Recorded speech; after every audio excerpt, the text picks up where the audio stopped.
Maritime matagal nang tiniganap na mga presumptores ng Bureau of Correction ng iwaing penal colony na sa aming pugante. Samantala, lumabas naman sa investigasyon ng mga otoridad na nakatakas ng suspect sa nasabing bitan.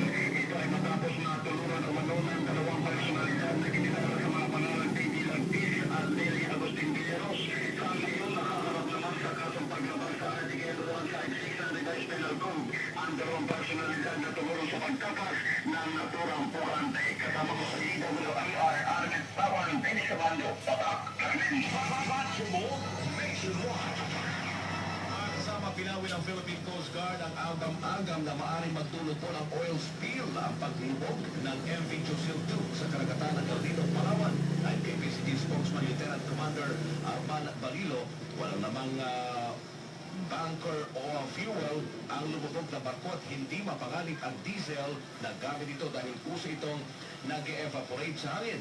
Inihayag ito ni Balilo kasunod ng pangangamba na posibleng makaapekto ang paglubog ng barko sa industriya ng turismo sa El Nido kung kakalat ang langis sa dagat.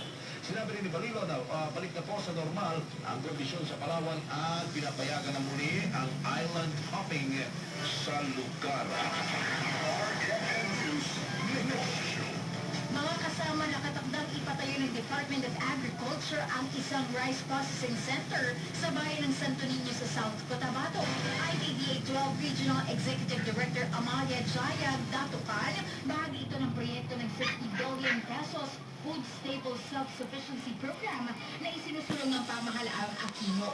Ang nasabing proyekto ay nagkakalaga ng 24 million pesos at pangalawang pinakamalaking rice processing facility ng DA. Kahapon, Hunyo 18, Hunyo 18, pinangunahan mismo ni Agriculture Secretary Proceso